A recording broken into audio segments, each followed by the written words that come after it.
Chief whip Zainul আবদিন ফারুক বলেছেন, বাংলাদেশের সামনে নির্বাচন নিয়ে একটি শঙ্কার সৃষ্টি হয়েছে। জাতিসংঘে গিয়ে প্রধান উপদেষ্টা আল জাজিরাকে দেওয়া এক সাক্ষাৎকারে বলেছেন, অনেকেই নাকি তাকে আরও 5 বছর ক্ষমতায় থাকতে বলেছেন। এমন বক্তব্য তিনি আসলে কি বার্তা দিতে চাচ্ছেন সেটি এখন প্রশ্ন। তিনি এই কথা বলে নির্বাচন নিয়ে শঙ্কা আরও বাড়িয়ে দিয়েছেন।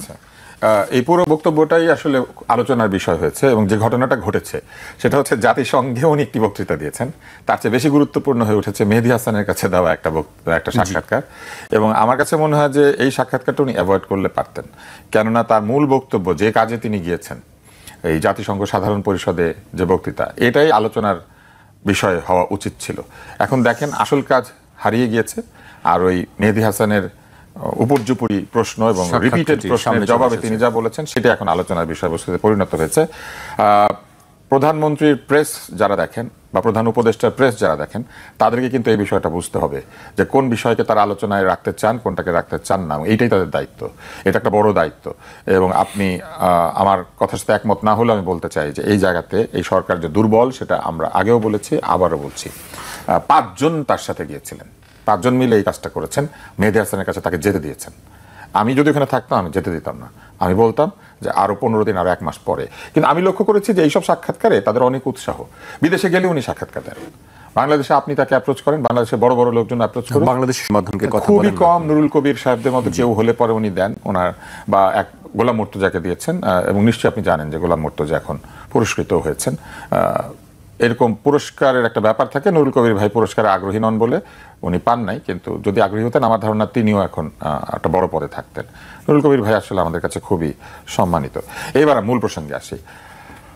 যে প্রশ্নটি আপনি আমাকে করেছেন সেটি হচ্ছে যে এনসিপির এই আচরণটা না শুরু থেকেই আমরা লক্ষ্য করেছি, যেটার কারণে আমি বারবার তাদেরকে আমার বিভিন্ন আলোচনায় তাদেরকে সতর্ক করার চেষ্টা করেছি। এখন আমি যেহেতু তার্কিক, আমি তর্কের ঢঙে কথা বলি, আমার পরামর্শগুলি এক ধরনের তর্কের ঢঙে হয়, কিন্তু আমি ভালো চেয়েছিলাম বলেই তাদেরকে এই বিষয়ে সতর্ক করেছিলাম। এই যে মব, এটা কি?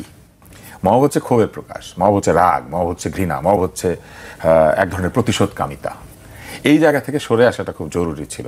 আপনি যদি মবকে সমর্থন করবেন তাহলে আপনার নিজের ভেতরে একটা ছোট মব মানসিকতা লুকিয়ে আছে, অমুকে ভাঙে, হ্যাঁ ঠিক আছে, এই যে ঠিক আছে বলার মধ্যে আপনার ভেতরে এই বিষয়টা লুকিয়ে আছে যে আপনিও পারলে জোর করবেন। আজকে সাংবাদিকদের সাথে যেটা হয়েছে এটা অত্যন্ত সিলি, তাই না? একজন বর্ষিয়ান নেতা, ওনার দলের বয়সও বহু বছর, ওনার সেই দল একাধিকবার বাংলাদেশ শাসন করেছে এবং এই আন্দোলনেও তাদের একটা বড় ভূমিকা ছিল, এখনো আছে। এবং একই সাথে এনসিপির নেতা এবং ওই দলের নেতারা বেড়াতে গিয়েছেন, একই সাথে ডিম খেয়েছেন, গালি খেয়েছেন, তাই না? জি। তো সেটা করতে পারলে শুধু এই দেশে ফেরার পরে সংবাদ সম্মেলন কেন, তাদেরটা আগে না, ওইটা আগে না, চুপ কেন করব, এটা নিয়ে একটা লড়াই লেগে গেল এবং তারা উত্তেজনার এমন জায়গায় চলে গেলেন যে সাংবাদিকরা আবার তাদেরটা শুনলেন না।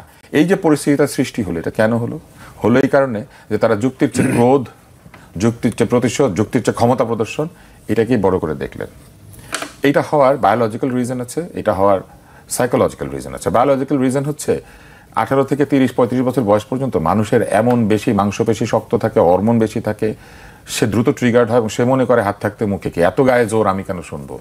কিন্তু বয়স তো 35 পার হবে, একদিন জাকিরের বয়সে আসবে, একদিন আমার বয়সে আসবে, একদিন যদিও দেখে মনে হয় না ওনার অনেক, রাজ্জাকি ভাইয়ের বয়সও যাবে, হ্যাঁ, তো চিরতরুণ, হ্যাঁ, তখন এই যে বিএনপির নেতা, এইরকম অবস্থা তার হবে।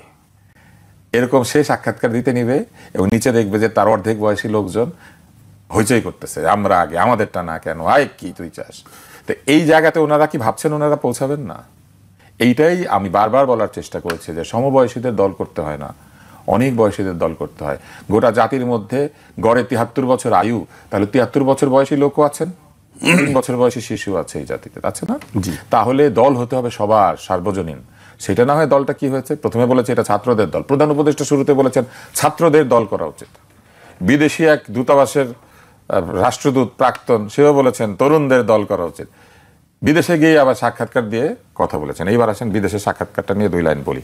আমি মনে করি যে এই কাজটা করা এনসিপির উচিত হয় নাই, তাদের আরও নমনীয় হওয়া উচিত। সামনে তারা ইলেকশন করবেন এবং তাদের এই আচার আচরণের উপর ভিত্তি করে ভবিষ্যতের ইলেকশনের ফলাফল অনেকাংশে প্রভাবিত হবে।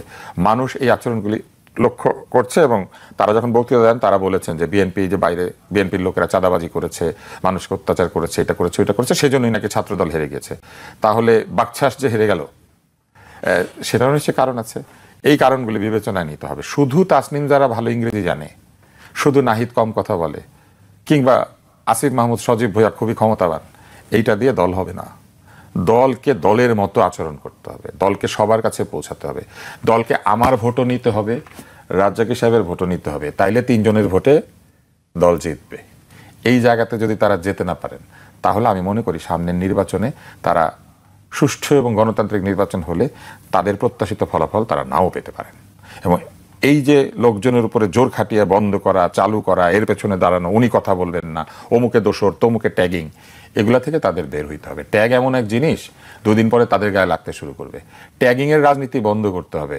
মানুষের রাজনৈতিক মতামত ঘন্টায় ঘন্টায় বদল হয়। দেশে বহু লোক আছেন যারা সুইং ভোটার, যারা আজকে একজনকে ভোট দিবেন, কালকে আরেকজনকে দিবেন। যিনি পাশের এলাকায় গেলে বিএনপিকে ভোট দিবেন, এই এলাকায় হয়তো জামাত ইসলামকে ভোট দিবেন, আর ওই পাশের এলাকায় গেলে বলবেন এই 2 দলের তো প্রার্থী নাই, যদি আবার আসি তো। ভোটার কিন্তু এই জিনিস। এখন ভোটার থেকে সরে আসি, বক্তৃতাটাতে আসি, আমি একটু লম্বা হয়ে যাচ্ছে, তারপরেও বলি।